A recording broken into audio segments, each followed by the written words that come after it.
Hello student. नमस्कार, मैं नीरज कुमार स्वागत करता हूँ आपका यज्ञ विद्या में।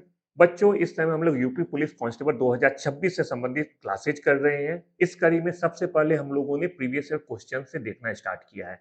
प्रीवियस ईयर क्वेश्चन जैसे ही समाप्त होगा हम लोग मेन सिलेबस पे आ जाएंगे। तो प्रीवियस ईयर क्वेश्चन के जर्नी में आज हम लोग 25 अगस्त को शिफ्ट 25 अगस्त 2024 को जो पेपर पूछा गया था, उसमें जीएस का जो पेपर आया था, उस पे हम लोग बातें करेंगे और ये देखेंगे कि उस क्वेश्चन से संबंधित इस साल क्या-क्या क्वेश्चन आ सकता है।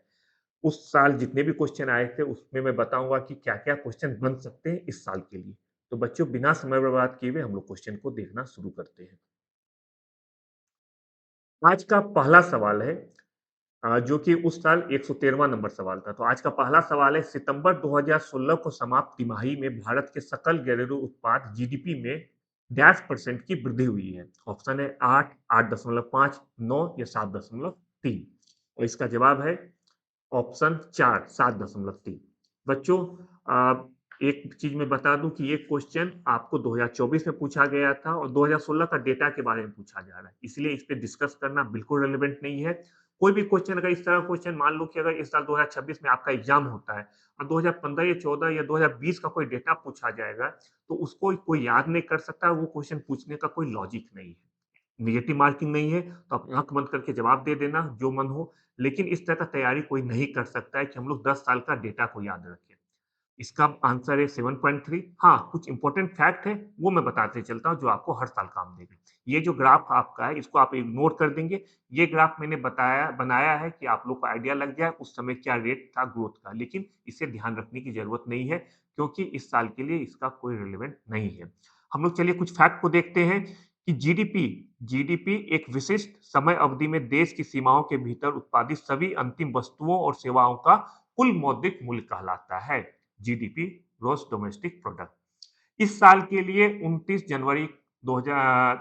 जनवरी को इस साल देश की वित्त मंत्री निर्मला सीतारमन जी ने आर्थिक समीक्षा पेश किया है। उसमें 2026-27 के लिए जीडीपी का जो उन्होंने टारगेट रखा है, वो मैं बता देता हूँ। वो इस साल एग्जाम के लिए आपके लिए महत्वपूर्ण है। उन्होंने 6.8 टू 7.2% जीडीपी ग्रोथ रेट का अनुमान लगाया है। आपका नेक्स्ट क्वेश्चन है, सूर्य का प्रकाश पृथ्वी पर लगभग कितने समय में पहुंचता है?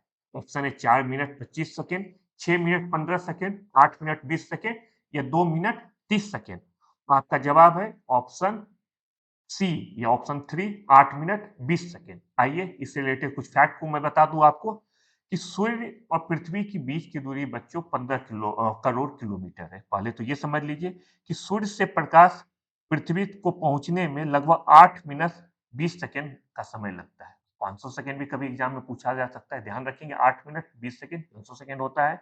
सूर्य का पृथ्वी से औसतन 150 किलोमीटर की दूरी है, 150 मिलियन किलोमीटर की दूरी है। एग्जाम में 150 मिलियन किलोमीटर भी पूछा जा सकता है, 15 करोड़ किलोमीटर भी पूछा जा सकता है। आप लोग दोनों आंकड़ा को ध्यान से देखो क्योंकि आपको पता है 1 मिलियन इक्वल टू 10 लाख होता है, इसलिए 150 million equal to 150 150 million equal to 15 crore हो जाएगा। लाइट का स्पीड 3 लाख किलोमीटर प्रति सेकेंड है। इस हिसाब से अगर आप देखोगे तो सूर्य का प्रकाश पृथ्वी तक पहुंचने में 8 मिनट 20 सेकेंड लगते हैं। बच्चों, आप लोगों में से जितने बच्चे चाहते हैं कि जो मैं स्लाइड दे रहा हूँ आप लोगों के पास भी मिले, तो इसके लिए आप लोगों को हमारे टेलीग्राम चैनल पे जाना होगा। वहाँ पे पीडीएफ नोट्स अवेलेबल है, वहाँ पर जाकर आप लोग आराम से नोट्स को डाउनलोड कर सकते हैं। जो बच्चा आज पहली बार चैनल देख रहा है वो प्लीज इसे सब्सक्राइब कर ले और बेल आइकन को दबा ले, जिससे सबसे पहले हमारा वीडियो आप तक पहुंचे। मैं आपको क्लास फ्री में करा रहा हूँ, आपका एक मॉरल रिस्पॉन्सिबिलिटी बनता है कि इस चीज को आप अधिक से अधिक बच्चे को शेयर करें। हमारा अगला प्रश्न है, भारतीय संविधान की संसदीय प्रणाली का प्रावधान करता है अ, और यह प्रणाली किस देश के नमूने पर आधारित है? भारतीय संविधान सरकार की संसदीय प्रणाली का प्रावधान करता है। क्वेश्चन पूछा जा रहा है यह किस देश के नमूने पर आधारित है। इसको आप ये भी समझ सकते हैं कि जो संसदीय प्रणाली है ये भारत ने कहां से प्राप्त किया है। आपका ऑप्शन है यूनाइटेड किंगडम, कनाडा, ऑस्ट्रेलिया या संयुक्त राज्य अमेरिका। जवाब देखते हैं, इसका जवाब है यूनाइटेड किंगडम। संसदीय प्रणाली शासन की वो प्रणाली जिसमें कार्यपालिका अपनी नीतियों और कार्यों के लिए विधायिका के प्रति उत्तरदायित्व होता है, उसे हम लोग संसदीय शासन प्रणाली कहते हैं। भारत में यूनाइटेड किंगडम से कानून का शासन, जिसे रूल ऑफ लॉ कहते हैं। संसदीय सरकार, पार्लियामेंट्री गवर्नमेंट, एकल नागरिकता, सिंगल सिटीजनशिप, द्विसदनीयता और कैबिनेट प्रणाली जैसी विशेषताओं को अपनाया है, उधार लिया है। अलग अलग वर्ड का प्रयोग किया जाता है। भारत का संविधान केंद्र और राज्य दोनों में संसदीय शासन प्रणाली प्रदान करता है। इसके अलावा एक दो फैक्ट और है कि भारत ने अमेरिका से मौलिक अधिकार और न्यायिक पुनरावलोकन, जिसे जुडिशियल रिव्यू भी कहा जाता है, को अपनाया है। कनाडा से भारत ने फेडरल सिस्टम को अपनाया है।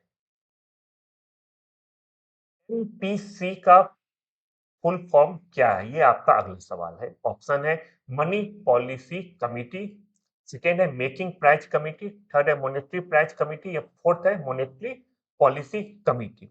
का जवाब है मॉनेटरी पॉलिसी कमेटी। बच्चों, आप लोग पेन और पेपर लेके बैठे हुए होंगे, मुझे पूरा उम्मीद है। जैसे जैसे मैं सवाल बताते जाता हूँ, जवाब बताने से पहले आप लोग खुद से आंसर दें। तो जब क्लास समाप्त हो जाता है तब आप लोग चेक करें कि आज जितना सवाल पूछा गया है उसमें से कितना सवाल का जवाब देने के कंडीशन में आप हैं। इससे आप लोगों को हर दिन का अपना तैयारी पता करने का मौका मिलेगा। चलिए, इसके बारे में कुछ हम लोग डिटेल फैक्ट देखते हैं। भारतीय रिजर्व बैंक अधिनियम 1934, जिसको कि 2016 में संशोधित किया गया था, के तहत एक वैधानिक और संस्थागत ढांचा प्रदान किया गया है। संशोधित आरबीआई अधिनियम 1934 की धारा 45 जेड बी के तहत केंद्र सरकार को 6 सदस्यीय एमपीसी गठित करने का अधिकार है। यहाँ पे मैं बता दूं तो जो 6 सदस्यीय कमेटी होता है, उसमें 3 सदस्य आरबीआई के होंगे, 3 सदस्य सरकार द्वारा नामित किए जाएंगे। कुल 6 सदस्य होंगे। इसे मुद्रास्फीति को निर्दिष्ट लक्ष्य स्तर के भीतर रखने के लिए आवश्यक बेंचमार्क नीति दर, जिसे रेपो दर कहते हैं, तय करने का कार्य सौंपा गया है। और जो कमिटी होगा उसका अध्यक्ष एक्स ऑफिस चेयरपर्सन होता है, अर्थात जो आरबीआई का गवर्नर होगा वही इस कमेटी को हेड करेगा। और इसका टारगेट रखा गया है 4% इन्फ्लेशन रेट को रखने का, प्लस माइनस 2%। इसका मतलब है कि 2% से लेकर 6% के बीच इन्फ्लेशन रेट रखने का टारगेट इनको दिया गया है। ये है आपका मॉनेटरी पॉलिसी कमेटी से संबंधित बातें। एक दो फैक्ट और बता दूं बच्चों, मॉनेटरी पॉलिसी कमेटी का मीटिंग साल में 4 बार होना चाहिए, खासकर हर 3 में एक बार होना।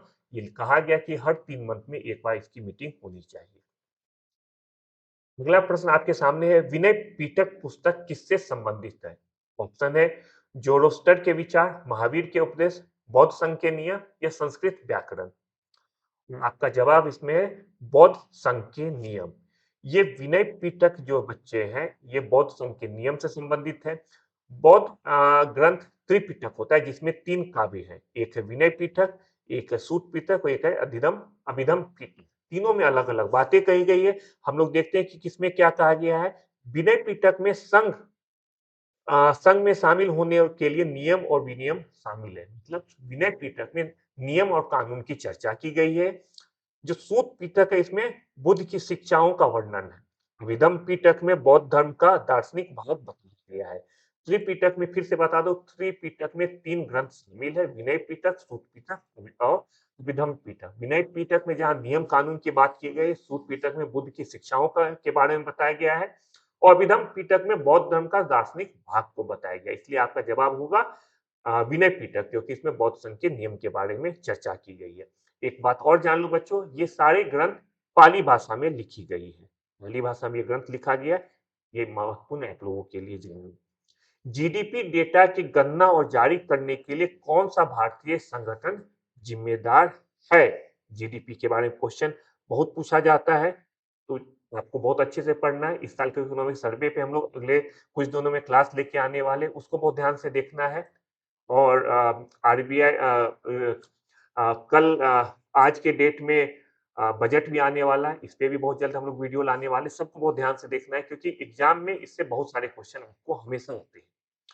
तो जीडीपी डेटा की गणना और जारी करने के लिए कौन सा भारतीय संगठन जिम्मेदार है? ऑप्शन है वित्त मंत्रालय, राष्ट्रीय सांख्यिकी कार्यालय, भारतीय प्रतिभूति और विनिमय बोर्ड या भारतीय रिजर्व बैंक। और आपका जवाब है एनएसओ, जिसे राष्ट्रीय सांख्यिकी कार्यालय कहा जाता है, नेशनल स्टैटिस्टिकल ऑफिस। आइए कुछ बातें देख लेते हैं। राष्ट्रीय आय किसी देश में किसी विशेष अवधि में उत्पादित सभी अंतिम वस्तुओं और सेवाओं के कुल मूल्य को संदर्भित करता है। नेशनल इनकम 2019 से राष्ट्रीय सांख्यिकी कार्यालय एनएसओ सांख्यिकीय और कार्यक्रम कार्यान्वयन मंत्रालय राष्ट्रीय आय के अनुमान के लिए नोडल एजेंसी के रूप में काम करता है। एक दो फैक्ट देख लेते हैं। एनएसओ का गठन केंद्रीय सांख्यिकी कार्यालय सीएसओ सेंट्रल स्टैटिस्टिकल ऑफिस और राष्ट्रीय प्रतिदृष्ट सर्वेक्षण कार्यालय एनएसएसओ जिसे हम लोग नेशनल सैंपल सर्वे ऑफिस कहते हैं से हुआ है। आरबीआई मौद्रिक नीति देखता है जबकि एनएसओ राष्ट्रीय आय डेटा देखता है। अगला प्रश्न आपके सामने है, कौन सा रूसी लेखक मनोवैज्ञानिक उपन्यास क्राइम एंड पनिशमेंट लेखक लिखने के लिए प्रसिद्ध है। क्राइम एंड पनिशमेंट बुक किसने लिखा है, ये आपका क्वेश्चन है। और आपके ऑप्शन है लियो Tolstoy, Anton Chekhov, Fyodor Dostoevsky और व्लादिमीर नोबकोव। और आपका जवाब है फ्योडोर दोस्तावस्की। क्योंकि रशियन नाम है तो हो सकता है प्रोनाउंस करने में कुछ गलत हो। आप लोग स्क्रीन पे भी देख लो, इसका नाम है फ्योडोर दोस्तावस्की। क्राइम एंड पनिशमेंट ये जो बुक है ये रूसी लेखक फ्योडोर दोस्तावस्की ने लिखा है।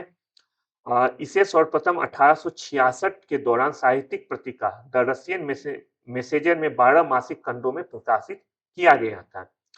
यह उपन्यास मानसिक पीड़ा और नैतिक दुविधाओं का मनोवैज्ञानिक विश्लेषण करती है। एक दो फैक्ट देख लेते हैं। द ब्रदर्स कारमोज भी दोस्तावेस्की की प्रमुख रचना है। हो सकता है कि इस बार आपको दूसरा बुक पूछ दिया जाए तो उसका भी नाम मैंने मेंशन किया, उसे भी आप लोग देख लेंगे। लाओस की राजधानी क्या है? ऑप्शन आपके हैं काठमांडू, मस्कट, लीमा या वियंटियानी। आपका जवाब है वियंटियानी। लाओस के बारे में जान लेते हैं कि राजधानी वियंटियानी है। और बाकी जो आपको दूसरा ऑप्शन उसकी राजधानी बता दूं, क्योंकि आपके सिलेबस में एक सेक्शन है जीएस में देश और उसकी राजधानी, देश और उसकी मुद्रा है। इसलिए मेरा मकसद होता है कि क्लास में जब भी कोई एक देश का जिक्र हो उसकी राजधानी के बारे में, उसके पॉइंट के बारे में, मुद्रा के बारे में आपको जरूर बता दिया जाए। नेपाल की राजधानी है काठमांडू, मस्कट ओमान की राजधानी है, लीमा पेरू की राजधानी है। जहां तक करेंसी का बात है तो लाओस की मुद्रा को लाओकीप कहा जाता है।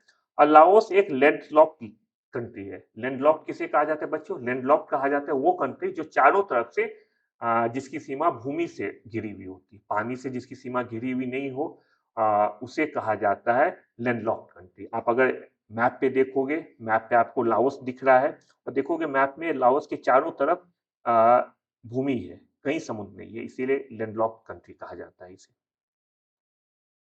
अगला सवाल है, कौन सा संगठन राष्ट्र में सुचारू और पूर्वानुमानित व्यापार के लिए जिम्मेदार है? ऑप्शन है डब्ल्यूटीओ, आईएमएफ, बीआईएस या वर्ल्ड बैंक। और आपका जवाब है डब्ल्यूटीओ। इसके बारे में कुछ बातें समझ लेते हैं बच्चों। ये क्वेश्चन डब्ल्यूटीओ से संबंधित क्वेश्चन मुझे लगता है जितना मैं प्रीवियस 10 दिन में क्लास लिया हूँ हर पेपर में आपसे पूछा गया है। तो ये सब डब्ल्यूटीओ हो गया या जीडीपी हो गया, इस बहुत अच्छे से पढ़ना है क्योंकि जो क्वेश्चन का ट्रेंड आप लोगों का है उससे प्रीवियस ईयर क्वेश्चन करने से आपको एक ट्रेंड का पता चलता है कि आपके एग्जाम में किस पोर्शन से ज्यादा क्वेश्चन आता है। चलिए डब्ल्यूटीओ के बारे में जानते हैं। डब्ल्यूटीओ जिसे विश्व व्यापार संगठन कहते हैं, एक अंतरराष्ट्रीय व्यापार संगठन है जिसका गठन जनवरी 1995 में किया गया था। और डब्ल्यूटीओ से पहले एक संगठन था GATT, general agreement of tariff and trade, वो 1948 में गठित हुआ था। यही गेट बाद में बच्चों डब्ल्यूटीओ बन गया। 1948 में गेट का गठन हुआ था जो कि 1995 में डब्ल्यूटीओ के रूप में कन्वर्ट हो जाता है। डब्ल्यूटीओ का मेन फंक्शन है राष्ट्रों के बीच व्यापार के नियमों को संचालित करना इसका मेन उद्देश्य है। हेडक्वार्टर, हर संगठन का हेडक्वार्टर जान लो बच्चों। इसका हेडक्वार्टर जिनेवा में है जो कि स्विट्जरलैंड में है। और डब्ल्यूटीओ में कुल सदस्य देशों की संख्या 166 है, 166। ध्यान रखो ये एग्जाम के लिए इंपॉर्टेंट है। डब्ल्यूटीओ में सदस्य देश की संख्या 166 है। भारत में मोबाइल फोन पर जीएसटी रेट क्या है? ऑप्शन है 5, 12, 18 और 0। जीएसटी रेट भारत में मोबाइल फोन पे 18% है जब शुरुआत हुआ था जीएसटी का तब 12% था मोबाइल पे रेट, बाद में इसको 18 कर दिया गया। अभी सितंबर 2025 में जीएसटी रेटों में संशोधन किया गया है, लेकिन मोबाइल पे अभी भी रेट 18% ही है, इसलिए आपका जवाब 18% ही होगा।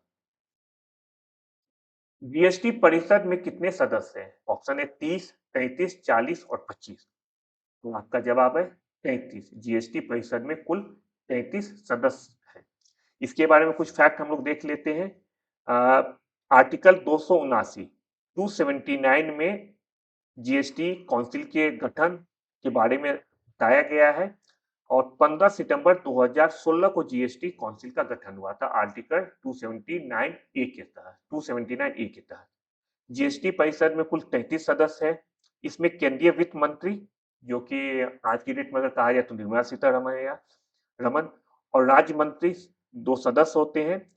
उसके अलावा भारत के सभी राज्यों और केंद्र शासित प्रदेशों के जिसमें विधानसभा हो के वित्त मंत्री इसमें शामिल होते हैं। अभी के देश में कुल भारत में राज्यों की संख्या बच्चों 28 है। 3 यूटी जहाँ पे विधानसभा है। कौन-कौन सा यूटी है? 3 यूटी है जहाँ पे विधानसभा है, वो है दिल्ली, पुडुचेरी और जम्मू कश्मीर। 28 और 3 31 हो गए, प्लस 2 सदस्य, एक वित्त मंत्री और दूसरा राज्य वित्त मंत्री। तो कुल मिला के 33 सदस्य होते हैं जीएसटी काउंसिल में। अनुसंधान का पहला चरण क्या है? ऑप्शन है, एक समस्या का चयन करना, समस्या ढूंढना, समस्या की पहचान करना या कोई समस्या योजना। तो आपका जवाब है समस्या की पहचान करना। इसके बारे में कुछ हम लोग फैक्ट देख लेते हैं। शोध समस्या एक विशिष्ट प्रश्न या मुद्दा है जिसे शोधकर्ता संबोधित करना चाहते हैं। इस समस्या की पहचान करना शोध प्रक्रिया में पहला महत्वपूर्ण कदम है। तो आपको सबसे पहले पहचानना होगा कि समस्या क्या है। अगर आप पहचान पाएंगे समस्या क्या है, तब ना उस पर कुछ रिसर्च कर पाएंगे। तो पहला चरण होता है समस्या को पहचानना। शोधकर्ता अपने अवलोकन, ऑब्जर्वेशन, ज्ञान, बुद्धि और कौशल के माध्यम से ऐसी शोध समस्या की पहचान करता है। रिसर्च साइकिल को देखते हैं। सबसे पहले बच्चे होगा समस्या की पहचान करना, फिर होगा साहित्यिक समीक्षा, फिर होगा परिकल्पना निर्माण, फिर होगा डेटा संग्रह। मतलब समस्या को सबसे पहले हम पहचानेंगे, फिर उसकी समीक्षा करेंगे, फिर उसके बारे में सोचेंगे, फिर डेटा संग्रह करेंगे। ये एक चरण होता है किसी भी समस्या को सॉल्व करने के लिए। 18 वर्ष से कम आयु के व्यक्ति के सभी मानवाधिकार क्या कहलाते हैं? ऑप्शन है बाल अधिकार, विशेष अधिकार, कानूनी अधिकार या मानव अधिकार। और आपका जवाब है ऑप्शन बाल अधिकार, ऑप्शन 1 बाल अधिकार। इसके परिभाषा को देख लेते हैं। बाल अधिकार में 18 वर्ष से कम आयु के व्यक्ति के सभी मानवाधिकारों को बाल अधिकार के रूप में जाना जाता है। बाल अधिकारों का उल्लेख भारत के संविधान, विभिन्न घरेलू कानूनों और न्यायिक घोषणाओं में किया गया है। बाल अधिकार पर कई अंतर्राष्ट्रीय कानून भी है जिस पर भारत ने हस्ताक्षर किए हैं।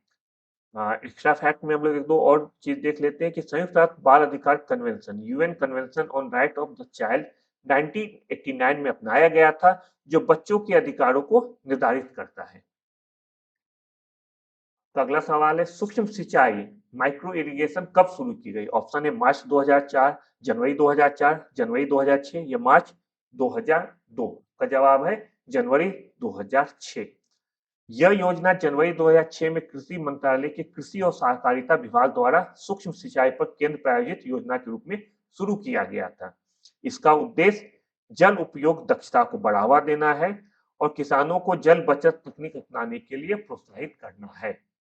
जून 2010 में इसे राष्ट्रीय सूक्ष्म सिंचाई मिशन एनएमएमआई के में बदल दिया गया था और अब यह प्रधानमंत्री कृषि सिंचाई योजना के तहत ड्रॉप मोर क्रॉप का घटक हिस्सा है।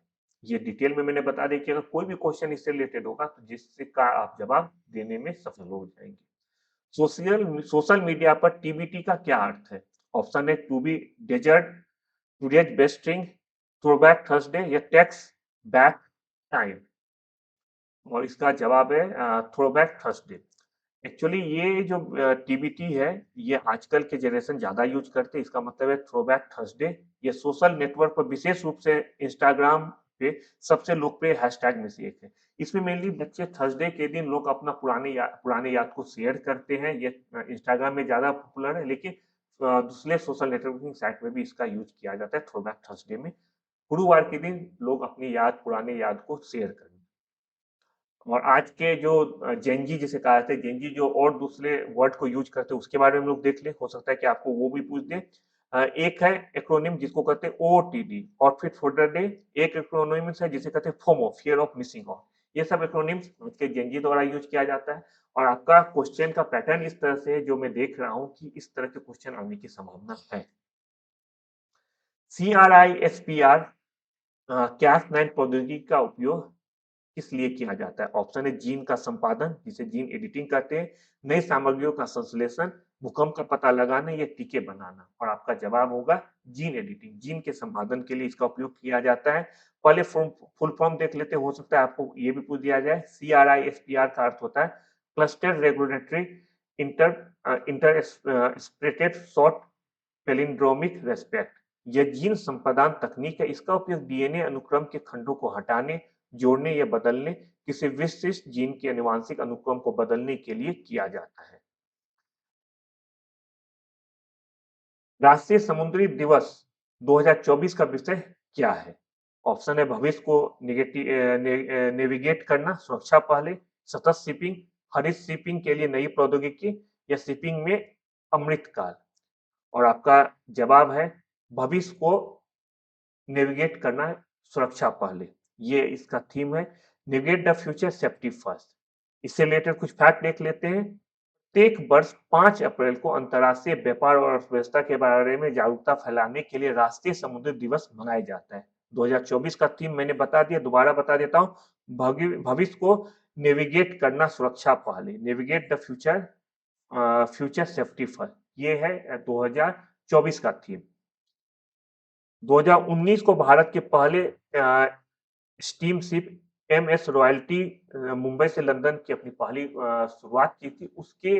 उसको देते हुए 5 अप्रैल को हर साल मनाया जाता है राष्ट्रीय समुद्री दिवस के रूप में।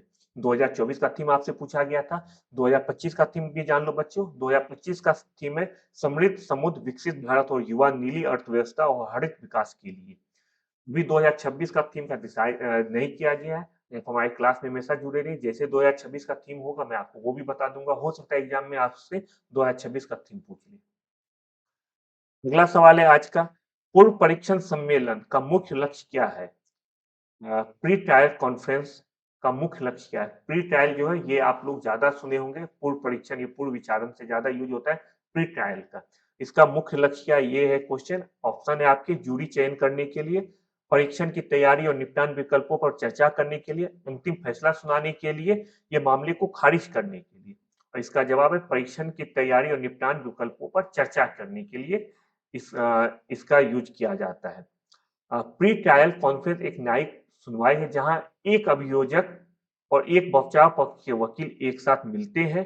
वे चर्चा करते हैं कि क्या कोई मामला ट्रायल में जाना चाहिए या इसे आपस में मिलकर सुलझाया जा सकता है।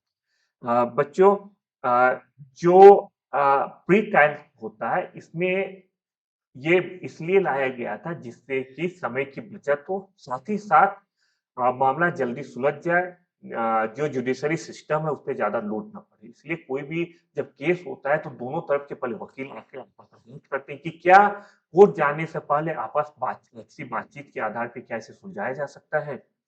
इसका मुख्य उद्देश्य, जैसे कि मैंने आपको बताया, इसका मुख्य उद्देश्य अदालती कार्रवाई को सुव्यवस्थित करना और अनावश्यक देरी से बचना होता है।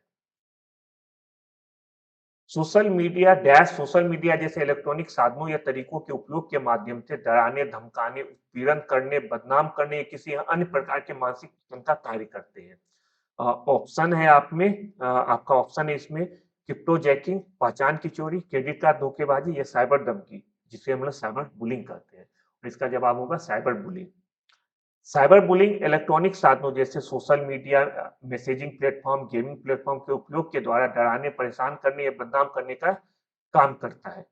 यह बार-बार किया जाने वाला व्यवहार है जिसका उद्देश्य लक्षित लोगों को डराना, गुस्सा दिलाना या शर्मिंदा करना हो। तो साइबर बुलिंग हो गया। साइबर बुलिंग और फिशिंग क्या एक ही चीज़ है? ये भी जानना आपके लिए ज़रूरी है। दोनों में अंतर है बच्चों। अंतर क्या है ये मैं बता देता हूँ। फिशिंग का उद्देश्य डेटा चोरी करना है, जबकि साइबर बुलिंग का उद्देश्य भावनात्मक या मानसिक नुकसान पहुँचाना होता है।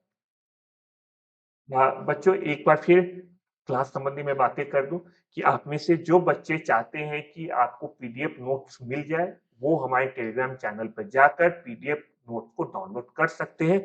वहां पे फ्री स्टडी मटेरियल भी मिलेगा जिससे कि लाभ उठा सकते हैं। हमारे चैनल को आप लोग सब्सक्राइब कीजिए, ज्यादा से ज्यादा लोगों को शेयर कीजिए, लगातार देखते रहिए हमारा चैनल। चलिए अगले क्वेश्चन की तरफ देखते हैं। हमारा अगला क्वेश्चन है, भविष्य की वैश्विक अर्थव्यवस्थाओं का आकार देने में आर्टिफिशियल इंटेलिजेंस की क्या भूमिका है? ऑप्शन है आपके, यह कुशल और अकुशल श्रमिकों के बीच अंतर को बढ़ाता है, यह नवाचार, उत्पादकता और आर्थिक विकास को प्रेरित करता है, यह वैश्विक आर्थिक मंदी को नियंत्रित करता है, या यह सभी मानव नौकरियों को प्रतिस्थापित करता है? और आपका जवाब है ये ऑप्शन बी, ये ऑप्शन सेकेंड, ये नवाचार, उत्पादकता और आर्थिक विकास को प्रेरित करता है। आइए इसके बारे में कुछ जान ले। एआई नए उत्पादों और सेवाओं के निर्माण को सक्षम बनाता है। यह उन्नत डेटा एनालिटिक्स और मशीन लर्निंग के माध्यम से ऑटोमेशन और दक्षता को बढ़ाता है। यह व्यवहारों को तेजी से निर्णय लेने और लागत कम करने में मदद करता है। आज के समय में आप एआई सबसे ज्यादा चैट जीपीटी का यूज करते होंगे, ये एआई का उदाहरण है। भारत में महात्मा गांधी के नेतृत्व में सत्याग्रह का पहला सफल उदाहरण कौन सा उदाहरण था? महात्मा गांधी जो, या ये पूछा जा सकता है कि महात्मा गांधी द्वारा सबसे पहला सफल आंदोलन कौन सा था? ऑप्शन है खेड़ा, बारडोली, अहमदाबाद या चंपारण। और उसका जवाब है चंपारण। यह गांधी जी का भारत में पहला सविनय अवज्ञा आंदोलन था। यह शोषणकारी तिनकटिया प्रणाली के खिलाफ था। यहाँ किसानों को अपनी भूमि के 3/20 भाग में, मतलब 20 में 3 हिस्सा नील की खेती करने के लिए मजबूर किया गया था। कभी कभी आपसे एक क्वेश्चन पूछा जा सकता है कि गांधी जी किसके बुलाने पे चंपारण आए थे? ये यूपी पीसीएस में कईयों बार आया है। तो आपका जवाब होगा राजकुमार शुक्ल के बुलाने पे गांधी जी चंपारण आए थे। और इस चंपारण सत्याग्रह का रिजल्ट के रूप में आप लोग समझ लें कि सरकार ने एक जांच आयोग गठित किया और तिनकटिया प्रणाली को समाप्त कर दिया है। इसलिए चंपारण सत्याग्रह को गांधी जी का पहला ऐतिहासिक विजय के रूप में हमेशा याद किया जाता है। भारत छोड़ो आंदोलन किसके जवाब में शुरू किया गया? तो ऑप्शन है क्रिप्स मिशन, जलियांवाला बाग नरसंहार, रॉलेट एक्ट या साइमन कमीशन। और आपका जवाब है क्रिप्स मिशन। आइए इससे संबंधित कुछ बातें देख लेते हैं। 8 अगस्त 1920 को अखिल भारतीय कांग्रेस कमेटी ने भारत छोड़ो आंदोलन की शुरुआत की। बच्चों ये 8 अगस्त 1920 याद कर लो। क्वेश्चन हिस्ट्री में इस तरह का क्वेश्चन बहुत सारे आए हुए हैं, पीसीएस में आए हुए हैं, लोक एग्जाम में आए हुए हैं, रेलवे एसएससी सब में एक क्वेश्चन आता है कि किस दिन को अखिल भारतीय कांग्रेस कमेटी ने भारत छोड़ो आंदोलन शुरुआत करने की घोषणा की। और जवाब आपका होगा 8 अगस्त 1942। इसलिए मैंने स्पेसिफिक रूप से यहाँ पे ये मेंशन किया है। क्रिप्स मिशन मार्च 1942 भारत को पूर्ण स्वतंत्रता का वादा करने में विफल रहा। इसने केवल डोमिनियन स्टेट का प्रस्ताव रखा था। इसी आंदोलन में गांधी जी ने ग्वालियर टैंक मैदान जो मुंबई में है, वहां से करो या मरो, डू और डाई का फेमस नारा दिया था। इस समय ऑपरेशन जीरो आवर का भी यूज होता है, इसके बारे में जान लो। 9 अगस्त की सुबह अंग्रेजों ने ऑपरेशन जीरो आवर के तहत सभी बड़े नेताओं को गिरफ्तार किया था। 8 अगस्त को भारत छोड़ो आंदोलन की शुरुआत हो गई थी और 9 अगस्त को अंग्रेजों ने भारत छोड़ो में जितने भी कांग्रेस के बड़े बड़े नेता थे उन सबको गिरफ्तार कर लिया। का अगला प्रश्न है, भारतीय संविधान का कौन सा अनुच्छेद नए राज्यों के गठन और मौजूदा राज्यों के क्षेत्र सीमाओं या नामों में परिवर्तन का प्रावधान करता है? ऑप्शन है आर्टिकल 2, आर्टिकल 3, आर्टिकल 4 या आर्टिकल 1। और आपका जवाब है आर्टिकल 3, अनुच्छेद 3। अनुच्छेद 3 में कहा गया है संसद को कानून द्वारा किसी भी राज्य का क्षेत्र बढ़ाने, घटाने या नाम बदलने का अधिकार है। ऐसा विधेयक राष्ट्रपति की सिफारिश पर इस संसद में पेश किया जा सकता है। ये है आर्टिकल 3 में। और आर्टिकल 2 इससे मिलता जुलता है, तो इसको देख लो एक बार बच्चों। आर्टिकल 2 उन नए राज्यों में के प्रवेश या स्थापना से संबंधित है जो पहले से भारत का हिस्सा नहीं है। 2 में उस राज्य का जिक्र किया गया है जो भारत का कभी कोई हिस्सा नहीं था, उसको शामिल करने की बात आर्टिकल 2 में किया गया है। जबकि आर्टिकल 3 में मौजूदा राज्यों के पुनर्गठन से संबंधित प्रावधान किया गया है। रबी की फसलें सर्दियों में अक्टूबर से दिसंबर तक बोई जाती है और गर्मियों में अप्रैल से कब तक काटी जाती है? ऑप्शन है जून, मई, जुलाई या अगस्त। और आपका जवाब है जून। इसके बारे में कुछ बात देख लेते हैं कि जो रबी फसल है यह शीत ऋतु की फसल होती है, इसलिए इसे रबी फसल कहते हैं। शीत ऋतु का फसल का मतलब हो गया वैसा फसल जिसकी बुआई शीत में होगा। ध्यान दो, फसल बुआई से उस फसल को जाना जाता है, जिसका फसल शीत ऋतु में होगा उसको शीत ऋतु की फसल कहा है, रबी फसल कहा जाता है। तो रबी फसल शीत ऋतु में बोया जाता है, इनकी कटाई अप्रैल से जून के बीच गर्मियों में होती है। जैसे गेहूँ, जौ, चना, मटर, सरसों कुछ प्रमुख रबी फसल के उदाहरण हैं। भारत में राष्ट्रीय सुरक्षा गार्ड एनएसजी का क्या लक्ष्य उद्देश्य है? ऑप्शन है सीमा सुरक्षा की निगरानी करना, वित्तीय बाजार को विनियमित करना, आतंकवाद विरोधी और अपहरण विरोधी अभियान चलाना या आपदा राहत कार्यों का प्रबंधन करना। इसका जवाब है आतंकवाद विरोधी और अपहरण विरोधी अभियान चलाना। ये एनएसजी का मेन कार्य है। एनएसजी से संबंधित बातें हम लोग देख लेते हैं कि एनएसजी अधिनियम राष्ट्रीय सुरक्षा गार्ड अधिनियम 1986 के तहत स्थापित एक संघीय आकस्मिक बल है। ये केंद्रीय गृह मंत्रालय के प्रशासनिक नियंत्रण में आता है। इसे यूके के एसएएस और जर्मनी के जीएसजी 9 के आधार पर तैयार किया गया था और अपने ब्लैक वर्दी के कारण इसे ब्लैक कैट्स के नाम से भी जाना जाता है।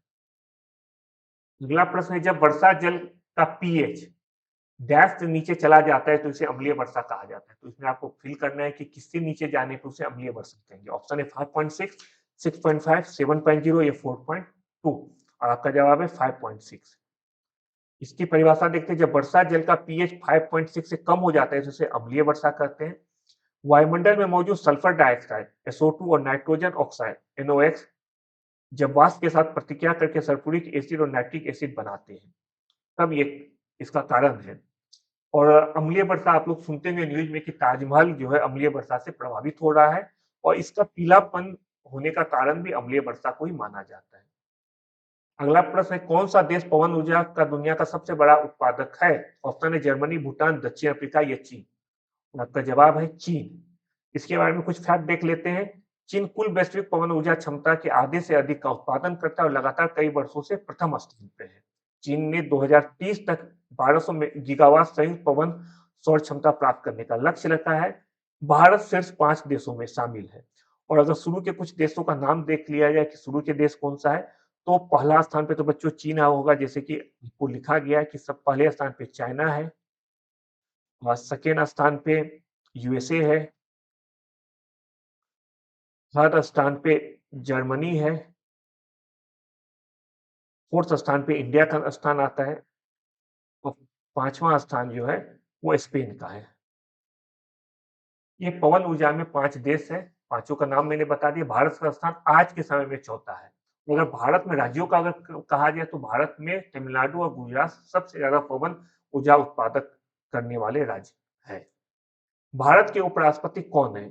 जून 2024 तक क्वेश्चन जब आया था स्पेसिफिक रूप से लिखा गया था जून 2024 तक भारत के उपराष्ट्रपति कौन है? ऑप्शन है श्री मोहम्मद हामिद अंसारी, श्री एम वेंकैया नायडू, श्री धर्मेंद्र प्रधान या श्री जगदीप धनखड़। आपका जवाब इसमें होगा श्री जगदीप धनखड़। जी हाँ, जिस समय एग्जाम हुआ था 2024 में उस समय तक जगदीप धनखड़ जी भारत के उपराष्ट्रपति थे, भारत के 14वें उपराष्ट्रपति थे। आज के डेट में भारत के 15वें उपराष्ट्रपति के रूप में सीपी राधाकृष्णन जी हैं। हम लोग कुछ बातें कर लेते हैं उपराष्ट्रपति के बारे में। संविधान का अनुच्छेद 64 उपराष्ट्रपति राज्यसभा का पदेन अध्यक्ष होता है, इसकी बात करता है। पदेन अध्यक्ष का मतलब होता है जो उपराष्ट्रपति रहेगा वो हमेशा राज्यसभा का सभापति ही बनेगा। उन्हें संसद के दोनों सदनों के निर्वाचित और मनोनीत सदस्यों से मिलकर बने निर्वाचक मंडल द्वारा चुना जाता है।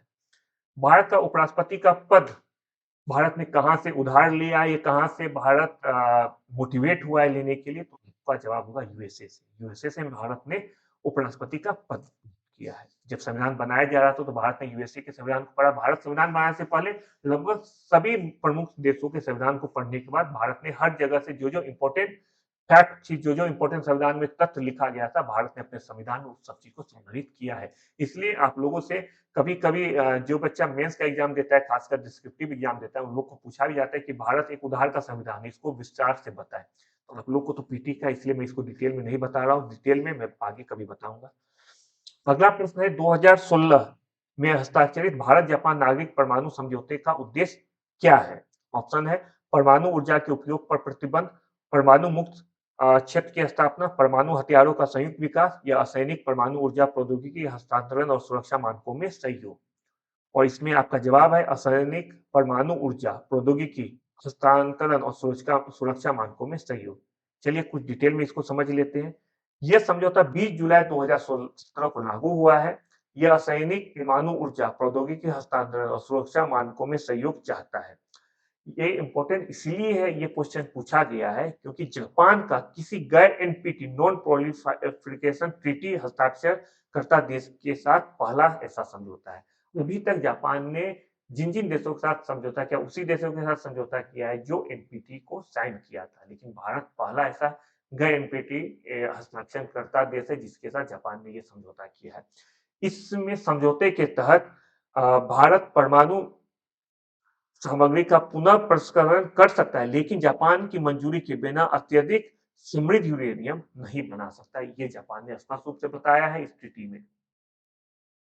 लोगों का एक स्थान या देश से दूसरे स्थान पर जाना क्या कहलाता है? ऑप्शन है मृत्यु दर, जन्म दर, विकास दर या प्रवास, जिसे माइग्रेशन कहते हैं।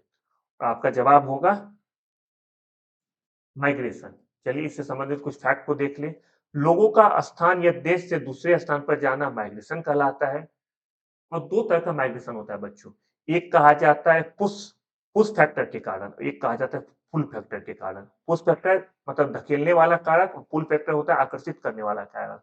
ये क्या होता है इसको मैं संक्षेप में बता दूं। आप ये मान लो कि आप कहीं गांव में हो और आपको दिल्ली यूनिवर्सिटी में पढ़ाई करना है। तो दिल्ली यूनिवर्सिटी में पढ़ाई करना ये कौन सा कारण है? पुश कारण है कि पुल कारण है? ये पुल कारण कहलाता है कि डीयू दिल्ली यूनिवर्सिटी दिल्ली में तो ये आपको आकर्षित कर रहा है, ये पुल कारण होगा। पुश कारण मान के चलो कि आपके पास आप कहीं ऐसे जगह रह रहे हो जहाँ पे रोजगार नहीं है। तो रोजगार के लिए आपको कहीं निकलना ही होगा, वो पुश कारण होगा क्योंकि आपके पास रोजगार नहीं है तो रोजगार के लिए आपको निकलना होगा, वो कहलाता है पुश कारण कि रोजगार के कारण आपको वहां से जाना पड़ रहा है। पुल कारण होता है कि कोई चीज आपको अट्रैक्ट कर रहा है, डीयू अट्रैक्ट कर रहा है इसलिए मैं दिल्ली में आ गया हूँ। तो पुल कारण और पुश कारण माइग्रेशन में दो महत्वपूर्ण कारण है।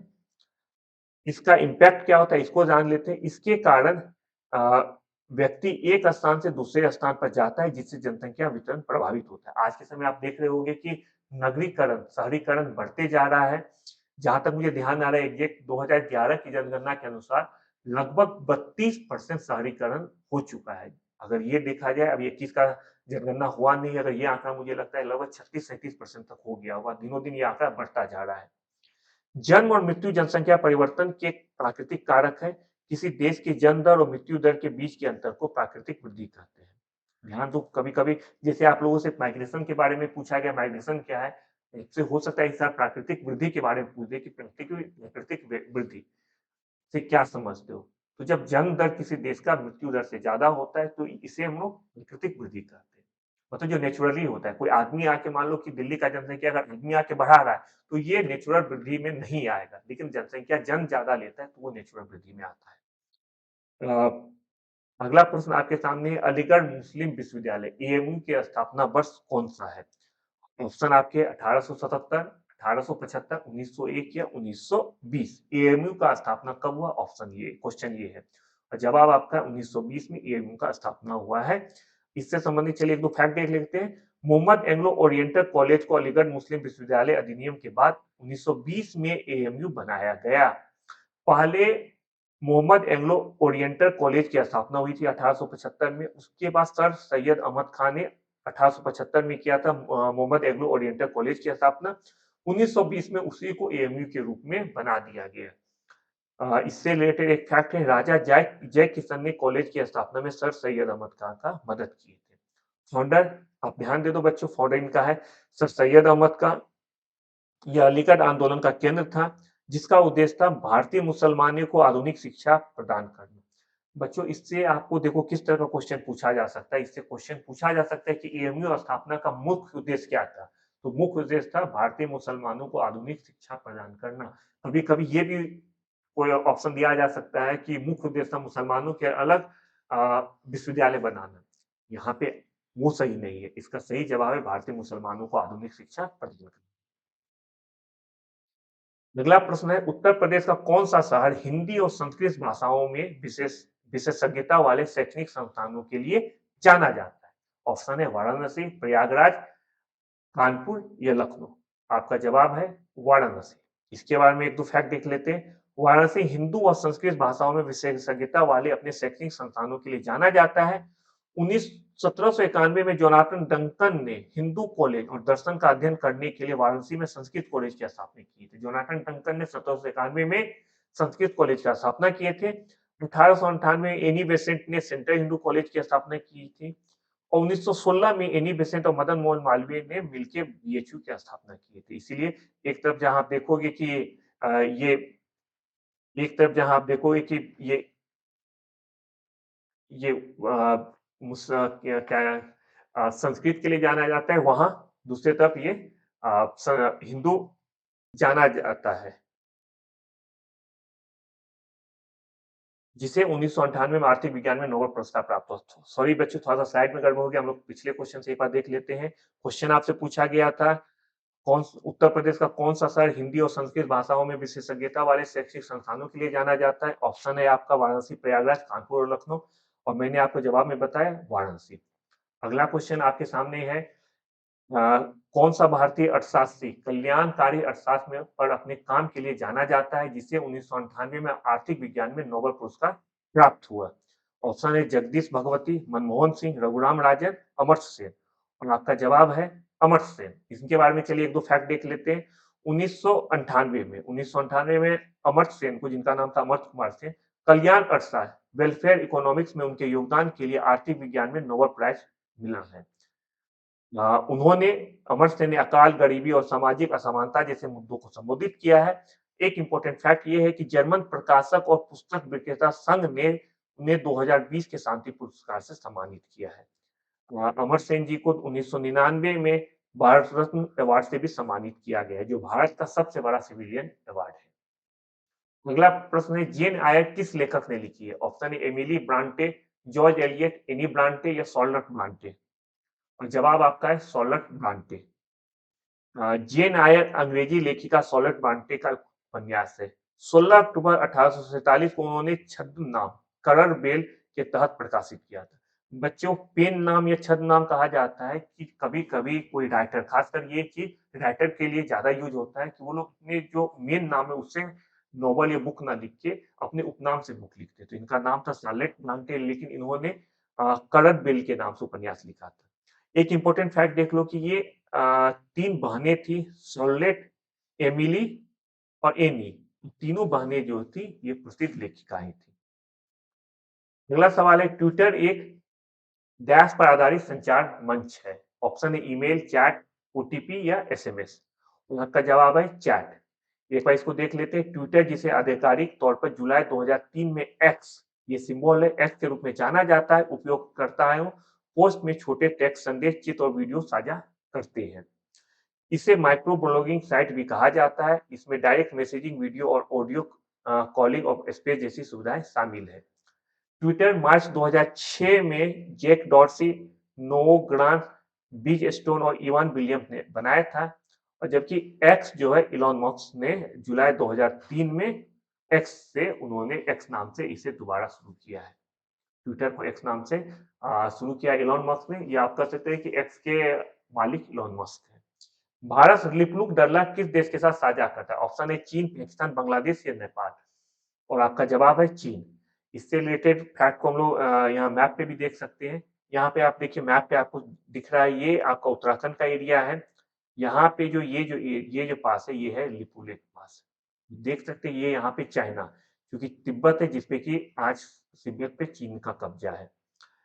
आइए इसको देखते हैं, समझते हैं। लिपुलेख डरला भारत के पिथौरागढ़ जिले, उत्तराखंड को चीन के तिब्बत स्वायत्त क्षेत्र से जोड़ता है। यह भारत, चीन और नेपाल के बीच की सीमा पर स्थित एक हिमालयी दर्रा है। यह भारत के क्षेत्र में अंतिम प्रादेशिक बिंदु है। इसका उपयोग कैलाश और मानसरोवर की तीर्थयात्री द्वारा किया जाता है। अगला प्रश्न है, दक्षिण कोरिया में कौन सी मुद्रा का उपयोग किया जाता है? बच्चों, आपके सिलेबस में मुद्रा, राज्य, राजधानी ये स्पष्ट रूप से लिखा गया है। तो अगर मेरे पिछले वीडियो को भी देखोगे कि करेंसी कैपिटल से क्वेश्चन, 2-3 क्वेश्चन जरूर आता है, तो सारे currency capital, country capital currency याद कर लो। ऑप्शन है वॉन, रिंगिट, युआन या येन। आपका जवाब है वॉन। हम लोग इसके साथ दूसरे देश की मुद्राएं और कैपिटल को भी मैं बता दूं।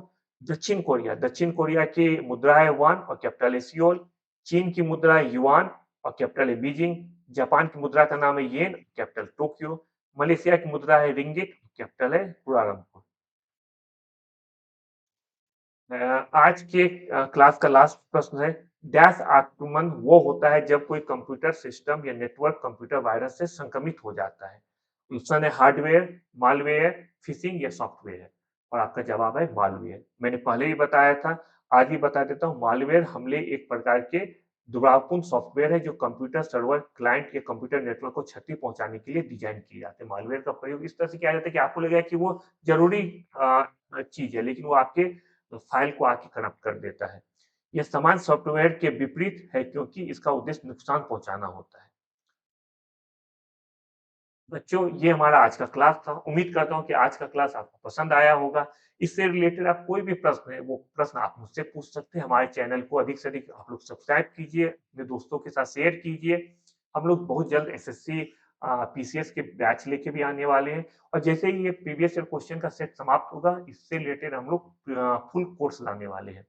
आज जो मैंने आपको बताया उससे रिलेटेड कोई भी आप नोट्स चाहते हैं पीडीएफ के रूप में, तो आप टेलीग्राम चैनल पे जाके फ्री में पीडीएफ नोट को स्कैन करके ले सकते हैं।